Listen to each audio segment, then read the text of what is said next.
Hey, how you doing? I'm good. Phoenix, thanks for coming on. Absolutely. Uh, how's your weather where you're at? It's damp, it's hot, and Oh, I'm sure you have the AC blowing where you are if it's hot where you are as well. Because anytime it's over that 80-degree mark, you're just like, panting. right. I'm in Alaska. We don't really get really nasty heat, but it can get pretty bad nowadays. So droughts and all that. We down the road, we live close to a glacier and it's Oh wow. melting. So we get seasonal flooding. It's kind of wild. And you're prepared for that, just like seasonal Yeah, flooding. I was like, that right, sounds right, like you're sitting there with sandbags around your place going, hey, listen, guess who's gonna be fine this time around? We prepared for this. right, right. We're far enough away. We're like 4 or 5 blocks technically from the river. I've known people that live in those areas, and the cities had to come in and built walls and everything and Hmm. rebuild that whole area. It's seasonal damage. So, but now you're in New York. I'm in Boston. You're in Boston. Okay. How did you get started and what you're doing? Depends on what you're referring to is what I'm doing, but Uh, I'm assuming you mean either the paintings that got nominated to be in Paris in the Louvre, the Johnny Depp art competition, or the film or the TV pilot I just filmed. Um, how nice. did I come about that? Two very different paths that somehow converged. The short answer of it is that I went from being a Broadway kid. I got very, very lucky that a Broadway producer by the name of Paul Meacham and Ryan Merkowitz both worked at a as a high school lead for their theater department, and so their other job was a Broadway producer, and so they had a summer program where you would compete with all these kids and all these professionals, the headshot, the whole 9 yards. And he's like, listen, I'll get you in the room. You don't have to have all that to get in the room, but you've got to outshine them. So this is not for kids. This is not for sugarcoating. This is not for, we're going to, pardon the phrase, pussyfoot around. This is literally like, this is balls to the wall. So you're getting the real experience. So if you're not ready for this, don't sign up because they're not going to be nice to you. It's going to be like next, like, but we said next. I mean, it's very cutthroat like that. And luckily, I had been chosen the first year that I auditioned for it to be the Emperor and the Emperor's New Clothes off Broadway. So Nice. I got very lucky to start on Broadway, and then I went to college, um, the one of the colleges that I went to, University of Nevada, Reno, at first, they had a program to do a play that was going to be turned into a film, kind of like Chicago was to Renee Zellweger and Catherine Zeta-Jones. So I leapt at the opportunity and got cast as a villain. The producer thought I was horrible for the part. There's no way in hell you're going to pull this off. And then the reviews came out and they told a different story. So Nice. then I got, those Hollywood apologies. It's like, you're great. We always believed in you. Those 96 hours of yelling on you and calling you every name under the sun. That was nothing. It's all Right. about the reviews, baby. And I was just like, oh, this is Hollywood. Okay. Yeah. And then my agent at the time said, listen, the difference between theatrical work and movie work or TV work is going to be the difference of night and day because you could command supporting lead roles on Broadway and you're lucky if you're making 100K a year. Right. Well, you have to live in Manhattan, mind you, and you have to live a certain amount of blocks from the theater that you're actually performing in. Then that 100K disappears very quickly. And you're like, that's not as much as Oh I yeah. thought it was. Okay, No. so you go to Hollywood, you make a name for yourself to come back. Now you can command whatever you want. So, like their example that they always like to use is Bette Midler because she went away. She was first on Broadway. She went away. She went to Hollywood, made a name for herself, came back as Hello Dolly. All of a sudden, she's getting 500K in cash at the end of every show. Going, oh no, no, nobody gets paid, so she gets her money in a briefcase. Then everyone gets theirs. And I was like, she negotiated that? Like that's incredible. And they're like, nobody else has had a deal like that, but she made a name for herself, came back, everybody, sold out shows. The rest is history. So, um, Then I got involved in film and realized what all the 20s, 30s, and 40s, and some of the 50s actors went through when they went, "We're Broadway babies. We can be movie stars. Come on, train us." Uh, oh yeah, this is gonna be easy. Yeah, sure it is. And that was a whole learning curve. And then I had to start from scratch. I had to go back to basics and like, okay, so you're gonna work your way up. And it was definitely a learning curve because up until that point I had never been at the bottom rung because I had always managed to be so far up the ladder. And when Danny DeVito said it best, rock bottom is a college education. Because when you're kicked to the bottom of the rung and you're told, now you've got to prove you had just as much talent as before, if not more, to get yourself back up that ladder. And it's painful. It's very humbling experience. And then the paintings ended up coming through between jobs. You need, as an actor, director, whatever you may be in Hollywood, you need to diversify yourself because you're not always going to be in front of the camera. So you got to figure out either A, whether you have enough money to make a production company, B, do you have another way that you can be in? So do you have a hobby? Do you have a niche? You have something that can diversify yourself. Let's say you're one for detail, go to the costuming department. They need somebody with an eye for detail because they need to look for a certain look for a film. Anybody who can spot anything out of place, you're gold to them because they need to be able to look at them like, is there anything that doesn't fit? Oh, see that right there? That was made in 1890. This film So is made in 78. That's right. it. So you have to be a little bit neurotic because you have to pay attention to detail and make sure it's perfect kinda thing? Yeah, almost. Right, It's like somebody that likes historical details and things like that. Like, somebody who's an historian that they'll know details about things that you're like, I don't even remember seeing that in the Smithsonian like that. Oh, no, they forgot that detail. It's further in the books. And then you look it up right. yourself and you're like, son of a monkey's uncle, it's right there. They weren't kidding. How did Yeah, you? Oh, yeah, yeah, I just remember things like that. Okay, but that's something you can use to now go in another part if you want to still be in Hollywood and still be employed. So for yeah. me, I went to teaching. I got a chance from English to teach art, and because they ran out of advanced English classes, and I happen to have a minor in art, so they're like, "Hey, Nice. would you like to do this?" I thought I could draw, I can shade, I can, basic stuff. This shouldn't be too difficult. And then I wasn't happy with that, so I went. The kids asked me, "Can you paint?" And I went, "Paint? Ah, that it's another medium. How hard could it be?" And as foolish as it was, I dove head first, and then lo and behold, it was a hidden talent I didn't realize I had, and the rest, as they say, is history. Nice. That's cool. Well, that you're very impressive. I appreciate that. Where'd you start out? Where are you from? All right, so originally, I was born in Livingston, New Jersey, and then we moved to Greenwich Village. Then we were a military family, so we moved all over. Oh, So okay. it's a shorter list to list where I haven't lived than where I have lived. Right, Because you're like, you just bounced around, didn't you? Oh yeah. right, right. You're not the only military brat and I'm joking, I don't mean that literally. I've met several, who've come on the show. It's interesting. That whole thing has gotta be you have a completely unique, upbringing. I'm sure you have unique things that you've developed because 'cause you've had to leave short relationships. It's how you look at it. Like, because I wanted to be an actor, and to be an actor is to live 1,000 lives, right? So I looked at it like I was on a new set. I was on a new stage. This was my chance to rewrite, whatever I didn't want and to kind of, live it out. I got lucky enough that I was in several places long enough for like a year or so. I didn't have the experience for like every 2 months or something like that. Like, luckily, it wasn't that bad. But to move 12 or 14 times between elementary to high school, that's a lot of new people you're meeting. Sometimes you had 7 degrees of separation, which was nice because so and so knew so and so. So you kind of get like that. Oh, they got the cool fact. And no, they know so and so back there. They're my cousin. So sometimes it worked out in your favor.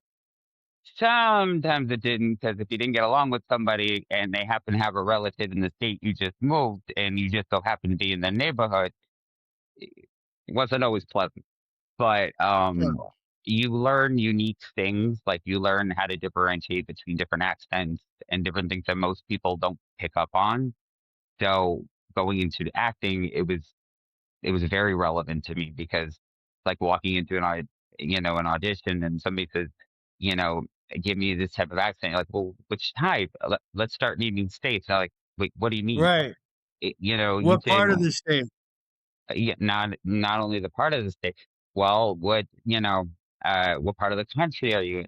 What Right. part of?" And they're like, "Well, it's not." And you start to go through the different accents state by state, and like, okay, point proven. Never mind. And they're like, I'm not trying to be that guy because nobody likes to be that one. Going, you're that one, aren't you? But at the same time, you're like, well, tell me what I need because if I'm an actor, I want to impress on this audition. So I don't want to look like Right. a jackass, but I also want to look well over prepared because I'd rather come Right. in going, hey, you did all the homework. Now we just Right. got to fine tune a few things to make. Now try that. Ooh, that's gold. Okay, we're calling your agent. That's what you want. You don't want the Right. You Yeah. knew more than the casting director. That's perfect. Right. Right. And you gotta walk a fine line, first impressions. Yeah. I saw also, you do voice work as well, right? Mhm. How did have you had a lot of gigs with that? In the beginning of my career, I did. I got very fortunate, like in a lot of Hollywood parties, they tell you this. So, when I was on the Disney internship program, the advanced one at 19, I basically got invited to a party I had no business being in. No business. Oh, You kind of flirt your way into the party. You meet that special and you're like, oh, you laugh a little harder at the jokes, Bennett. I knew there was a party invitation, so I was like, all right, I'm laying it on thick. I got an invite. So I get the invite to this villa that is on the Disney property, and it is all the stars they're currently working with. Everybody that was when I tell you there was more like there's a scene in Family Guy where Brian gets a job as a waiter and he's right. going around with the tray and he goes, oh, there's Keanu Reeves, and they make the woodpecker. Yeah. Um, I couldn't help but smile incredibly big because I was at essentially what was the party they were making fun of, except, that's not what was actually going on.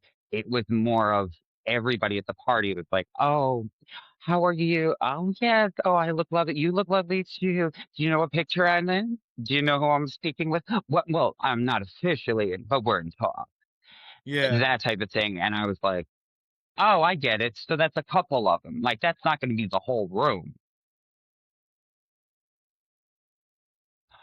It was the entire room. So I was like, "All right, I can't leave because if I got into this party when I wasn't supposed to be invited in the first place, I don't wanna make a bad exit. You wanna keep up appearances." So you're like, "What do I do? What do I do?" High school rules, okay? Use high school rules. What do you do when you wanna fit in, but nobody's hitting the mark? You go outside because either somebody on the deck is gonna be smoking, they're gonna be drinking, they're gonna be doing something that nobody else is in, the main floor doing, and you're going to either fit in or you can find somebody else that's the other that you can, bond with. So I go out there and I'm sitting there and I'm just like, oh, thank heavens I'm out of there. There's this woman that looks like she was literally cut out of a 1920s caricature with this long cigarette. And when I say long, I don't mean Virginia Slim long. I mean like Tallulah Bankhead. Okay, like, Like, did she have the yep. extended, the butt Mhm. and all that? Wow. And she's sitting there with a dry martini and this green, I wanna say almost lime meets emerald. You could tell there was money in this, okay? Like, it wasn't a costume party, and this is what she showed up in. And I went, Right. "Okay, jewels, the whole 9." And she's sitting there, and she goes, "What are you doing out there?" And I went, "Um, I'm bored. I shouldn't have been here. I kinda flirted my way into this. Anyway, I'm just bored, so, oh, I see you're smoking. Okay." So, took out a cigarette, lit a cigarette, and she's smoking, and she's, "Well, I'm bored, and you need to make me laugh." And I went, did I say, you know what? I don't know who she is. I'm thinking in my head, I'm just keep the flow going, make her laugh. I'm like, all right. Sitting there, like, how good of a sense of humor do you have? All right. You do? And she's, yeah, it's all right. I'm like, okay, okay. Here's the joke for you. What do you call Ellen DeGeneres and Portia de Rock? And it, and she's, that's easy. If they're dinosaurs. She's looking and she says,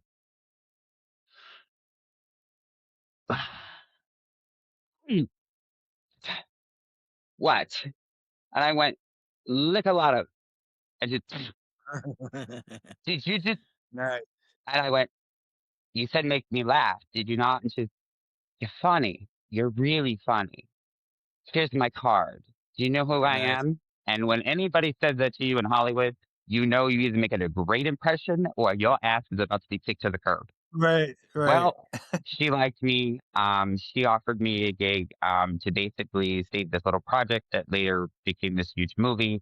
And she also read my profile to get into the internship that I got into Juilliard and Ambit and Wow. into a program for voiceover work, which at the time was only 6 people in the entire country. So I got one of those spots and I Nice. couldn't go because my parents weren't off like that. So she'd Wow. read the file and offered me an opportunity. And so I got to do quite a few things for Disney.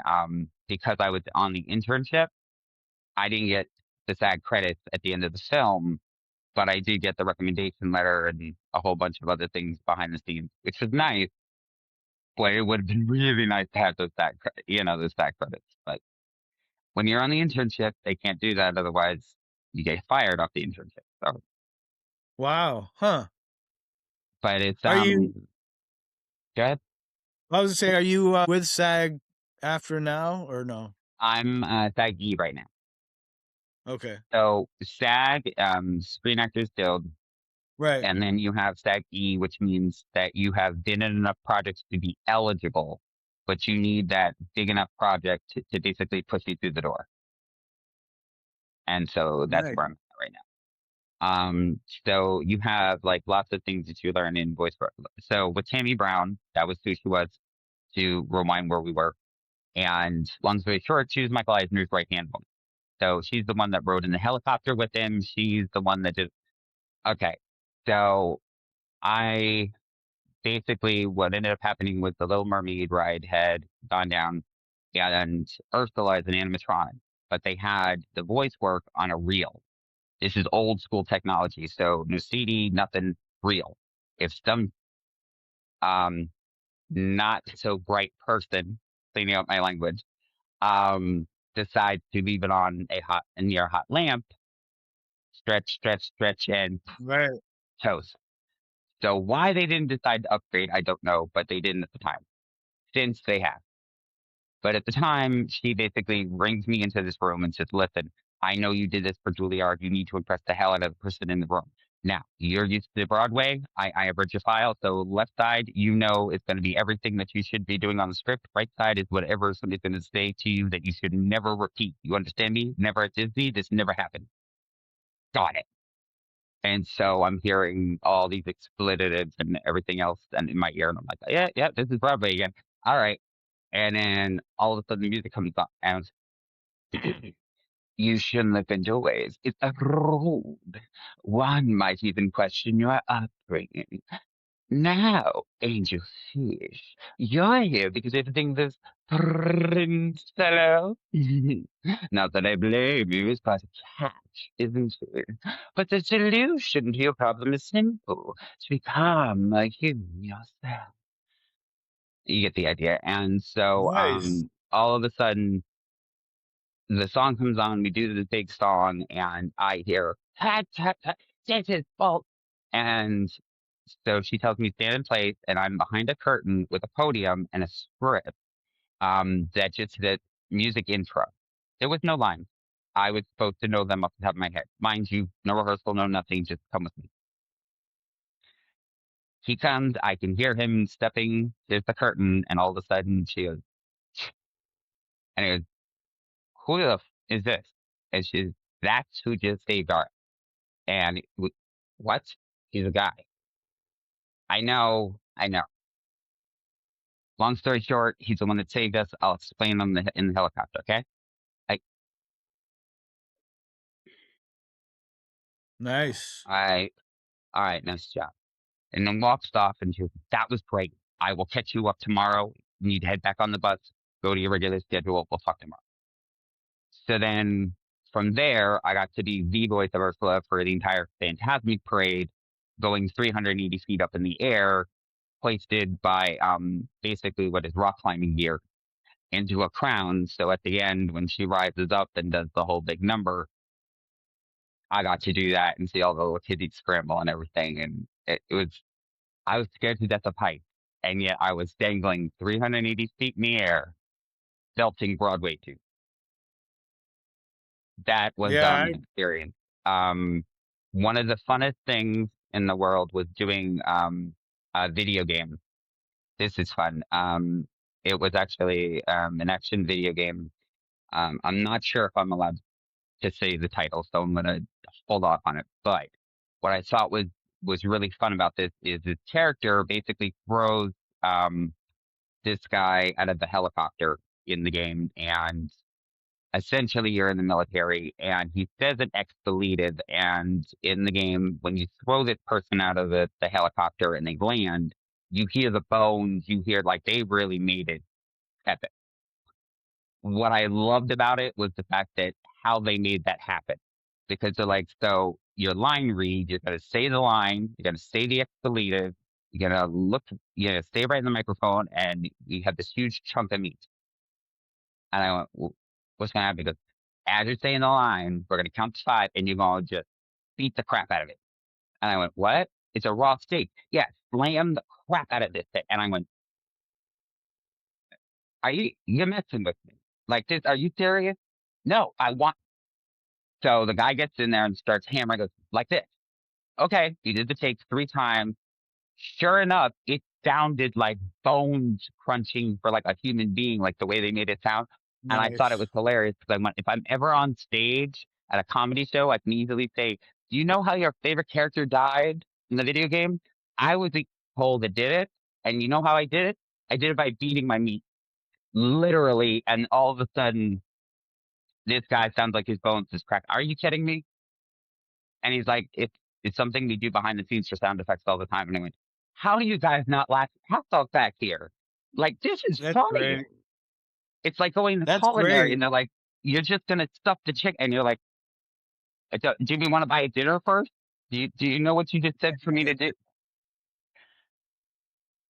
So you always have to have a sense of humor about yourself. And so I got to do a lot of different projects for usually the DVD re-release.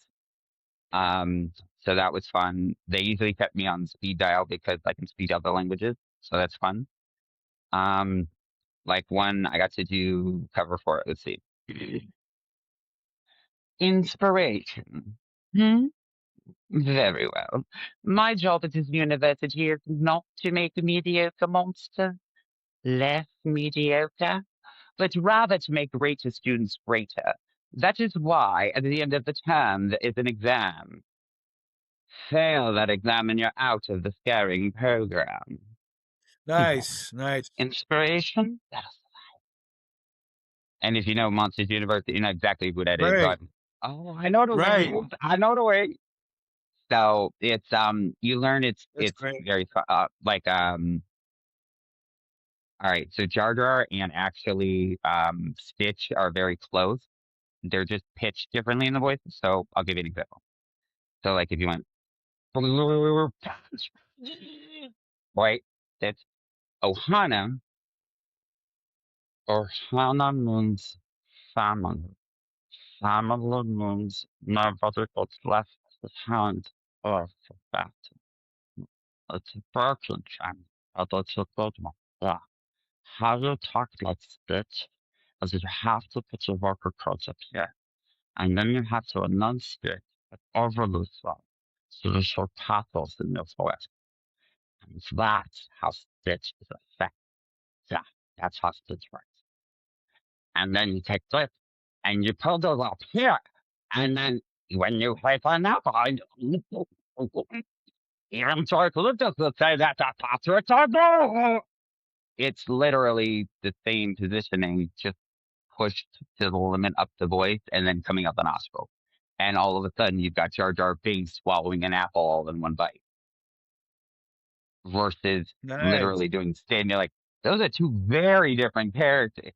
And then you learn the essence of pitching your voice and, doing things like, the Grinch, 4 o'clock, have to do this. 5 o'clock, I can have matches for myself and wonder.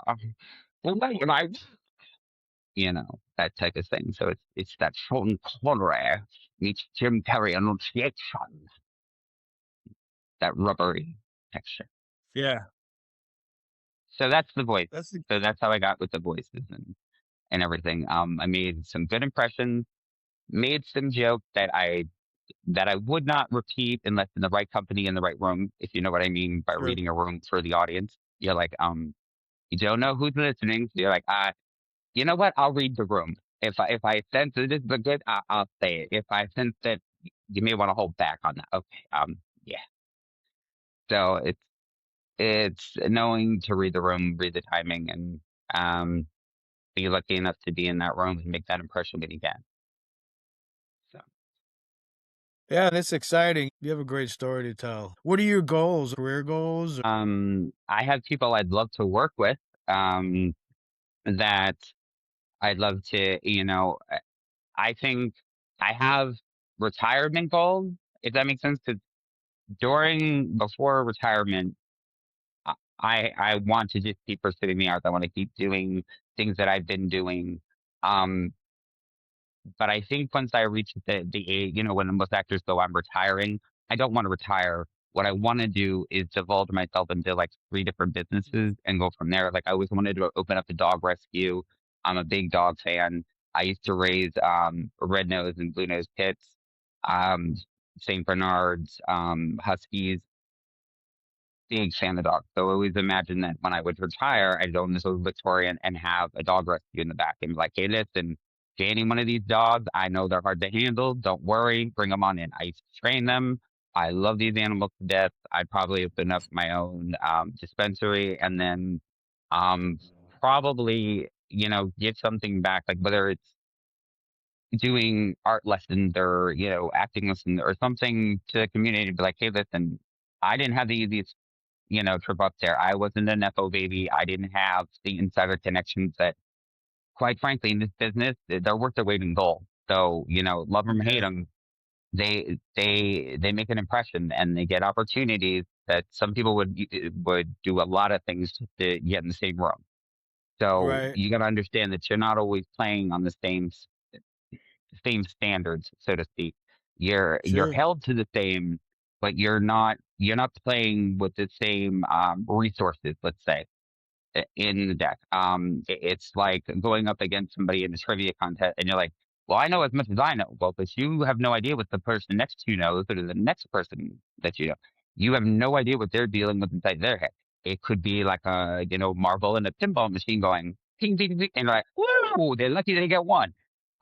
It could also be the Encyclopedia Britannica on instant download in their brain, and you're like, "Oh, it's just you have no idea what somebody's playing with." So the game of Hollywood is always to be as cautious as you can be whilst making a stand.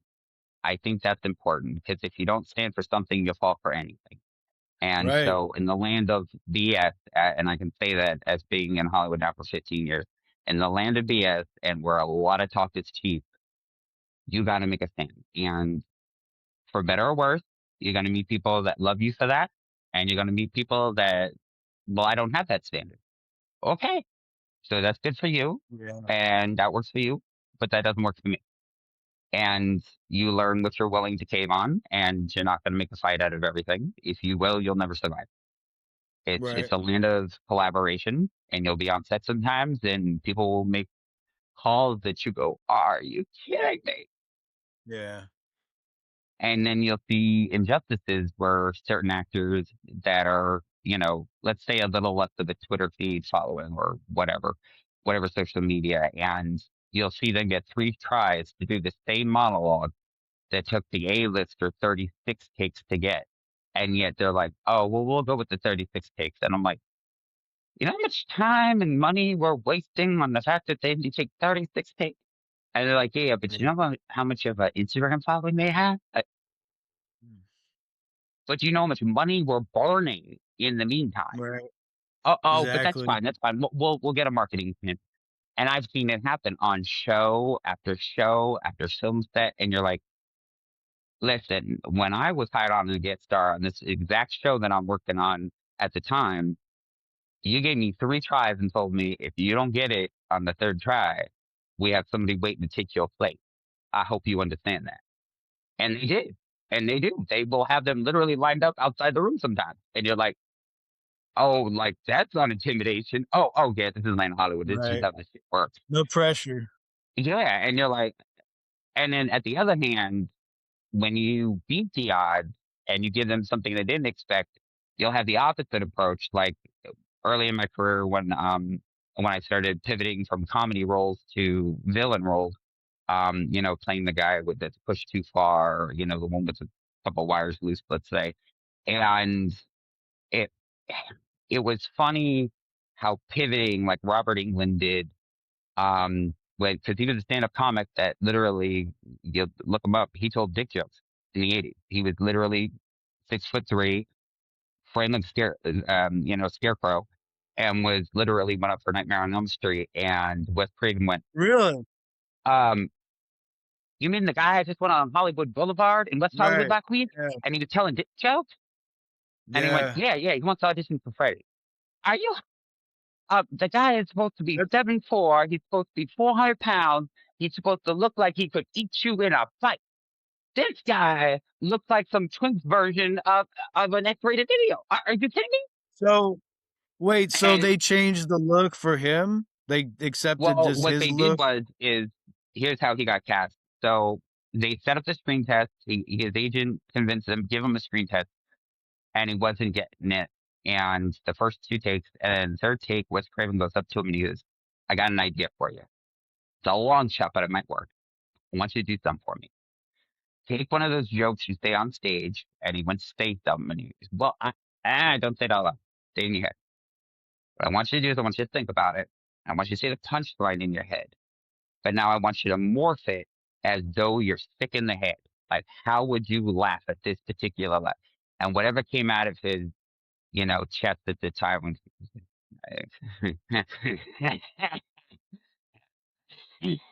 and started really going, and he goes, "That's it. Now try it again." And he looks at the glove. It's the famous scene in the first one. He goes, "This is your guy." And he held that in place. And he goes, "That's it. That's that's it." And he literally fell out of his seat. He goes, "I didn't touch. It's beautiful. Get him out of my sight. I can't look at him." And he came back and he goes, "What's wrong?" He goes, "Because what it was is nobody realized that that movie was based on a childhood memory of his when he was living in the Hollywood Hills as a child. There was a guy that was, it turns out to be like an escaped lunatic or whatever from a local, a hospital floor. But Huh. basically, he dressed in a Christmas sweater and had a fedora, and he used to wait for kids under this one lamp light, and they used to call him the local boogeyman. And basically, what it was when the light went out, because everyone knew this bulb, the town never fixed it for whatever reason, it would go out, and he would suddenly be there just looking around. And so people made up these legends that he was looking for the newest kid. And apparently, Wes, from his room, spotted him a couple of times, and he made eye contact, and he thought, holy, when they found out who this guy was and that they thought he was, after kids, it scared the living piss out of him. He goes, "Well, I'm going to write that down. That's going to be a movie someday." And so that's where the actual concept for that. And then he just went nuts with it by adding the finger knife, so forth. But yeah, he was literally a stand up comic. So when I walked into the room and I pivoted to um, horror, I remember doing this indie flick, and the guy said, "Listen," he walked down the room. He goes, "This is LA. Okay? If you're on time, you're late. If you're late, you're off. I don't give." And I went, "Okay." He goes, "Those of you that are early, now lock the door." And the assistant got up, locked the door, and goes, "Now." I'm gonna tell you this once, the one time only. I'm gonna say 3, 2, 1. I'm gonna call your name. You're gonna come in here and you're gonna go right back out that door. Because as soon as I walk back there, my second assistant is gonna unlock that door. When I say go, you're going to leave out that door. No ifs, ands, or buts. Don't talk to me. Don't ask me about your agent. Nothing. And I went, okay, that's lovely. And so I get called in, I do my thing, and I brought a prop gun, had it at my head because my character basically commits suicide because this ghost is after him, and he knows that there's no way to rectify this curse. So he's like, I'm taking myself out my way. Did the gun prop, but I purposely knew that because it's a prop, you got to make it look like that shot, but no special effects. So when I pulled the trigger, I purposely did a jerking motion, like a stunt, what you do is stunt training on Broadway, to make it look like I was literally like hoisted back by a bullet and fell on the floor Wait, and just laid there. And so was it I go ahead. oh, I'm sorry, was it rubber like a prop, or was it an actual gun with blanks in it? Done with blank. But it was Okay, what it wow. was it was altered, so the blank never actually like left it, but you heard the click. So the whole Right. idea was Wow. that it was just enough to get the and you're like, "Wait, hey, Sal? Oh, I did the oh, crap, they really did it." And I hear everybody running around. But the guy said to me when we did the audition, he goes, do not make me call cut. I say cut. You don't finish, keep in character." He never said cut. I was listening, sitting there, pretending, and I hear him go, "Somebody give me 911. I need 911." And then somebody looked, his assistant goes, "Wait, did you say cut?" And he goes, "What the hell does that matter? The guy's probably dead on the floor at this point. What the hell?" And I stood up and I went, "Well, thank you." He just went, "Oh, so that was that?" Well, yeah, that's what you hired me for. So, oh, well, at least hopefully. So anyway, my name's Zenith. Thank you. And then he goes, "Stop, stop. You're coming out the front with me." And I went, "No, you told everybody they have to go out the back because nobody impresses you. Nobody goes out that front." He goes, "Not without my arm wrapped around them. You understand?" I, what did I just do? You impressed him. Really? And so this well-known director literally walked me out with his arm over my shoulder going, this is how you do it. This is the, I don't give it who you're from, where you're from. This is how it's done. Even though later I didn't end up getting the part because the rest of the cast they chose was a little younger than I was at the time. And they were like, it's not really going to work, but I ended up working with them later down the road. But it was just one of those moments where I'm like, do you know how many times I've been told, go out the bat, like, do not turn around, do not pass Yeah. go, like, just, and to have a director literally come back out and like, no, this is the standard. And I went,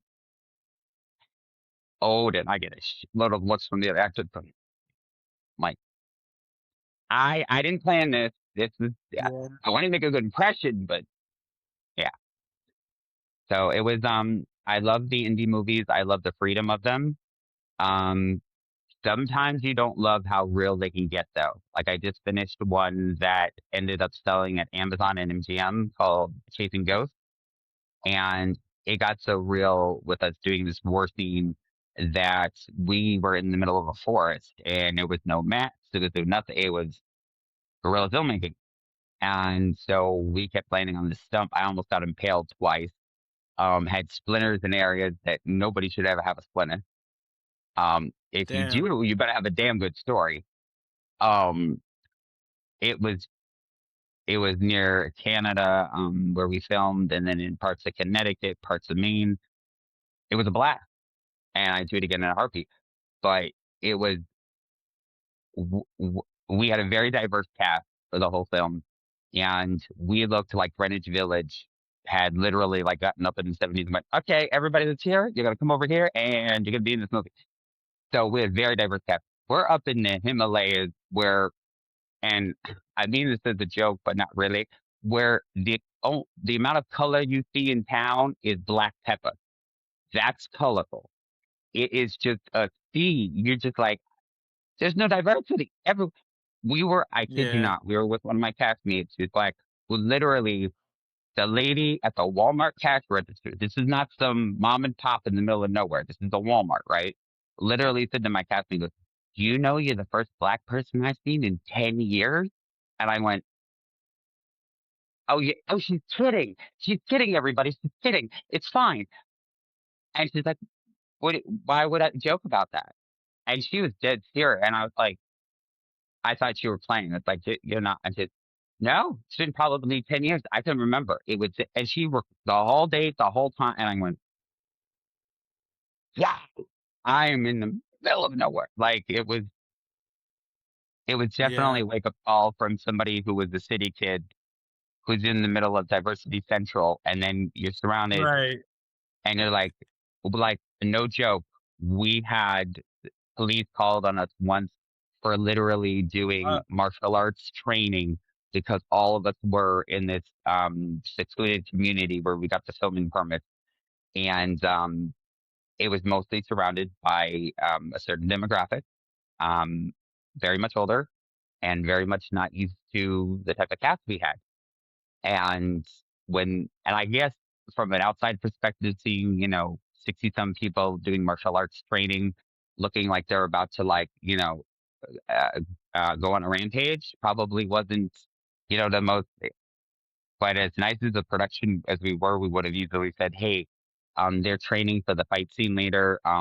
That lady that you see over there, she's actually the John Wick, it's not the main stunt coordinator. She's the main coordinator for Ballerina, the John Wick spinoff. She's up here. You're wow. welcome to meet her." Like, Holy we shit. wouldn't have introduced anybody. But instead, we got the police called, and then they came up the hill going, "Hey, were any of you possibly on that landing doing kicks and punches, but some of you that were shirtless? Um, it's 93 degrees out here. We're 8,000 feet above sea level at this point, and it's hotter than, hotter than hell up here. So I don't know what you want." Air's thin. We had the girls in, workout bra. It's just like, "Are you kidding?" And then and I said to him, I said, "Is it because of how we look at the cast? Is that what this is?" Like, I said it as a joke, but not, again, like, kind of half joking. And he goes, "Well, I'll tell you a secret. There's hidden cameras on this property. And when you said that, they both came out at the same time." And I said, "Isn't that funny how they were hidden the whole time? But as soon as I made a statement saying, 'Please tell me this is not what it looks like,' because, perception can be worse, than reality." So I'm like, "I'm giving you the benefit. I'm hoping this is not what it looks like, but just in case." And the cop confirmed it. And I went, and here I am trying to give you the benefit. And he goes, "You're up in the Himalayas there. Like, it is really." And what's funny is I used to live in northern Colorado, and everyone in the cast got lost on these side roads because the GPSs were breaking down. I thought of it laid out like northern Colorado in Craig, where I was from, and it was laid out so similarly. Like, I could go 2 blocks over and be like, "I guarantee that either the main supermarket or the post office. And if you wrap around the corner, you're gonna find the 3 main restaurants in town. But then go further and you're gonna find Damn. downtown." And my director's sitting there going, "What are you, psychic or something?" Like, I'm literally in the car with locations right now, and that's exactly where it is. You're maybe a block off or like a block to the left instead of the right. How did you know it? And I went, "It's laid out like the town, Craig, that I lived in." And it was, everyone else got lost. I was the only one that did. It was the funniest thing. I was like, maybe in another life I did live up here. Who knows? But it was just, it was really interesting because out of the whole cast, and we had 2 WWE wrestlers in the cast, and we did all that Oh, wow. training. I was the only one without a triple black belt, and I literally gave them a run for the money. So, which was nice. I Wow. was very proud of myself. We did. Do you know what the military hikes are up there? Um, near the Canadian border. So they have these trails up there that are up the mountainsides, right? But they're labeled by the military branches. So they're like, "This is for the Coast Guard branch." It's and I don't. And again, I'm not saying this to be. They they label it beginner for the beginner hike. Like, this is the hiking trail for beginners. Then it's the Right. Navy. Then it's the Air Force. Marines, you get the idea. And so, Oh, okay. going up those, and so we're in between the shot doing, the training, and two of the, WWE wrestlers was in there, um, whose real name is Diggity and Andrew, and they're like, "Hey, we want to do the Marine one. We're all going to go down the Marine Trail." And I was like, "All right, I'll go." And they're like, "Hey, yeah, it's cool. Do you want to join? That's fine." And I was like, "You guys don't want me?" It's like, "Well, it's not that. It's that every one of us has like a triple black belt, and i- i- if anything should come up, or maybe the stamina you can't keep up." And I'm like, "What is it, a challenge? You don't think I can do that? Well, you're a Broadway dancer. You don't train like we do." "Oh, that's a challenge. Okay, all right, let's do this." We literally go on this 8-mile hike up this trail and back. I was the one that had enough time to literally find a park bench that was embedded in the side of this hilltop, sat there and took a picture. And I said, "When you ladies are finished, we can get up here." And they went, "We, how long have you been up there?" "About 5, 6 minutes already." "All right, but it's social media." "Hey, you didn't." "Oh no, I didn't put you guys in the back looking, what men, women, I'm not, I don't want to say that either is not equal to the other, because they are. Whether you say ladies, gentlemen, whoever is behind, you guys are significantly slower than where and even the director and the producer came up to me and goes, "Okay, so where's the group? You're supposed to watch them." And said, "Oh, they're just a little further behind." "You beat them on the Marine Trail?" I, was I not supposed to? It- Dude, we got guys that could bench press three of you. And Yeah, I was laughing. I was pretty proud of myself. Um, Out of the scenes, that's pretty once we did cool. the Tarantino finale in this film, I had 3 nicks, and everyone else looked like they got hit with volleyball in severe, like spiked severely, like welts. And I was like, and I was the one that didn't have any of that training, so I was like, pretty cool. That is really cool. And you made it. Nothing happened, so that's good. Hmm. Well, cool. Well, Phoenix, I appreciate you coming on. Absolutely, it's been a blast. I hope I've answered Yeah. everything completely, and Yeah, you're great. I'm just enjoying listening. You have so much going on and you're good at it. I went to a liberal arts school in Chicago called Columbia, and I took music business. And literally, my instructor's stories were of him failing. And I was just, what is this shit? And you're trying to give examples of what not to do and shit. But that was his whole thing. And it was like, what's the point? I appreciate you, your success and your adventures in your career. That's really cool. It's nice. well, you asked me in the beginning what I strive for, and what I would like to do is like the people I would like to work with. Like, I'd love to work with Bette Midler. I would love to do the Hocus Pocus 3 movie that's supposed to be in the works. I'd love to work with Ryan Really? Murphy. All Wow. three have agreed to be in it. Originally, she said she was not up for anything but two, but then the viewership came out, so I was like, oh well, I guess. Come on. So the trio's back. I'd love to do that, that's in the works. Ryan Murphy, I'd love if he could do an American Horror Story, beyond just the Oh, 13. I'd love to work with Gaga. There's so many people that I would adore to work with, whether it's the Broadway way, where I'm singing on the track with them, or it's acting across the room from them, or heck, one of them buying one of the paintings that's nominated to be now hung up in the Louvre. I never thought I that's would have. wow. I mean, the fact that Johnny Depp ha- said my name and sent me a personal message to be like, "Listen, you made the top 20.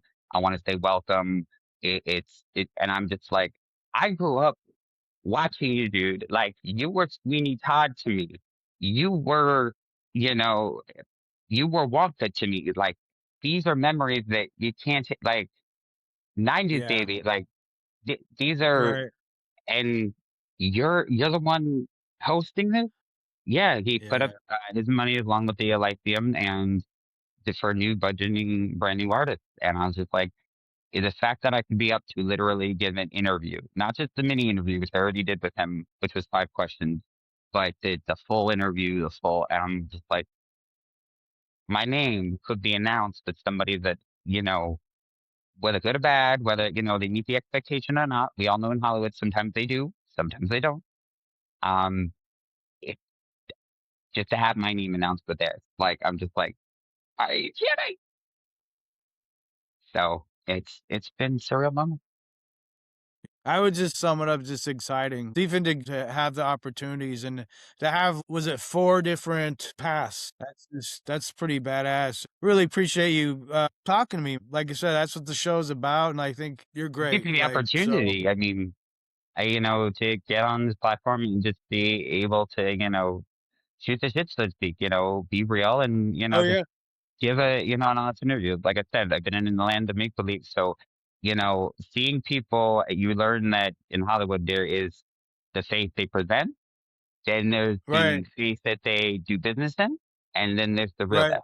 And so you're always right. looking to peel the onion back and you're like, just to have an honest, like, hey, so what's up?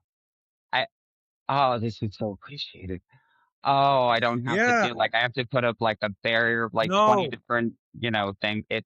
It's Right. refreshing is what it is. I, And I know what you're saying, and I can apply this with music too, people in the music industry and now I'm not talking famous, I'm just talking about people like staff and there's always this air of like, my first reaction is I wouldn't ever really talk to this person, or if I did, it's gonna be this veneer of bullshit. It's very obvious. I've had it a couple times. I used to live in Chicago, and you meet people just on the Mhm. street or riding the train, and, "Oh, I do this and that," and it's even the people at the lowest level of the industry, they're about bullshitting, and you don't need to, though. You don't need to brag and impress, just be honest, and I think that's interesting. Well, I think what it is doing a fine line between having a hustle because you do want to hustle in this Right, business and make sure there's always something up the pipeline. But then you need to draw the line between when is it a business opportunity and when are you being you? Because that's where they start right, to lose themselves because they're like, well, I've done this for so long.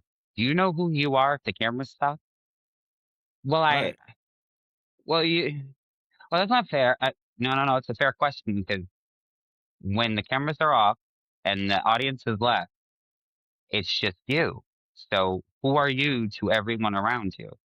To be an actor, I love being an actor, but being an actor in art, it is a very selfish life in some ways because your schedule is really to work like a dog for 9 months out of the year. And then for three right, months during the holidays, you get to basically be nice and be like, hey, listen, I love my family, I love my friends, I love everybody. I'm so sorry that I couldn't get to everybody's messages. But I love you all and also here are the award ceremonies because not only do I got to spend time with the family, but now I've got to also take flights across the country back and forth to promote my now awards campaign. So during all of this, I've also got to find time for the awards campaign and my first assistant, my second assistant, and you start to go down the pipeline. You're like, do you know how you sound right now? Oh, right. yeah. Because the business kind of consumes you. So it's important, I think, to take a step back that even when you're in this business, when you find that other avenue to stay in the same field, because you're still in Hollywood, but you may not be in the same exact avenue and you get a little bit more time to reflect and go, oh, okay. So this is who I am. Okay. I can be me. But it is a balancing act. It is definitely a balancing. And what made you ask me? I'm just curious. Are you surprised you gave Um, us a request? And then I went, you know what? I'm looking forward to this. I looked through your profile, and initially what happens is because I've been doing this since last year, there's algorithms, and I'll get people who are in the film industry or comedians, people who are in porn, comedy, let's say comedians, porn, acting, film industry, music. And so I just go through, I'll look through people's profiles, and I thought yours was great. I mean, you had a list, so I was like, Mhm. you have to have a story to tell with all that under your belt. It's also just a matter of why not? Let's see what you have to say. You could be a really cool person, or you could be just gross. And so Also, I mean, the you're cool great. factor. Yeah, very cool. And yeah, your profile pic is professional, and you're definitely put off an entertainment vibe. Actors, cool. I appreciate the arts.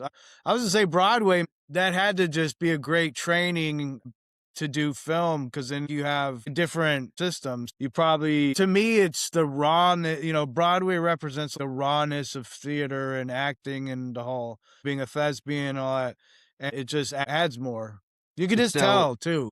it, well, thank you. I appreciate that. I love my training, and it does help you. But what's interesting is you will find on film sets, even the TV pilot I just shot, where actually the cinematographer turned to me and goes, "I might need your help later." And I said, "What do you need?" And he goes, "Well, I have this actor, but he's a Broadway actor, and you know how they are. I need you to tone him down. I need you to show him the." Uh, And I went, and he goes, "Because I need you to do this because you're nothing like that. You already know what we expect." And I went, "What?" And he goes, "Well, you're not like that. You're not those Broadway actors. You're not this big over the top. You know when to read the room. You know how to read the." And I went, and the producer looks at him and goes, "Buddy, I don't know how to tell you this. He's been on Broadway since he was 15. Um, he is one of those kids. He just learned how to turn the knob a little bit to go, this is how they want it for this medium, as opposed to there's 5,000 people out here and you got to make sure you're hitting the upper mezzanine. So it's a different style. It doesn't mean it's any less taxing on the body or anything. It's literally you're still going through it. Sometimes more so, depending on if you have to take this emotion to 5,000 people out here, as opposed to being in a room with eight. But right. the other thing is, most of those 5,000 people want to be there. Some of those people that are there for those eight monitors don't always want to be there. So you got to really show them something they haven't seen. So there's good and bad to both. But I do think knowing how to own your aura, how to own the stage, so to speak. Especially that type of training, I think was great for when I was doing sitcoms. Because when you have a three camera system and they're telling you to wait for the joke, same thing when you do previews on Broadway and they're like, hey, remember the left and the right side? Okay. The right side is the music cue, and the left side, hold the joke, hold the joke. The audience is going great. Okay, keep it going, keep it going. Hey, okay, hold it. All right, keep the line going. And you're sitting there making sure the joke lands. So you're like, okay, bigger, bigger. And you got to hold because camera one, now camera three, now camera two. Now you're going to aim straight ahead and do the line. And so that type of training, it's theater all over. And the battle sequences, I think the reason I didn't get, chopped at Suey, basically for during the battle scenes was literally having that training and getting along so well with the stunt coordinator because we ended up doing a fight scene that ooh, I just gotta wrap up. Basically for 5 hours with the rehearsal, filming, choreography, the whole nine, it's supposed to get 2 minutes of film footage, right? That you can use. Right. Right. What the We did fuck? the sure. We did the entire thing for the finale to choreograph it, film it, get it down on film and choreographed and the whole nine and the rehearsal in under an hour. So it was just instant chemistry. So again, you meet some incredible people on this journey and you learn to appreciate everybody for their differences and the similarities. And you go to Hollywood to make magic. Right. Well, Phoenix, thank you so much, and I appreciate you being still a human being instead of a douche. Please do more, and I'm gonna look up your stuff, and I'm gonna check out your work. So Thank you you. have a good one. Stay cool and drink lots of water. Sounds good. You Okay. too. Take care. Live long and prosper. And thank you for coming on. Peace out.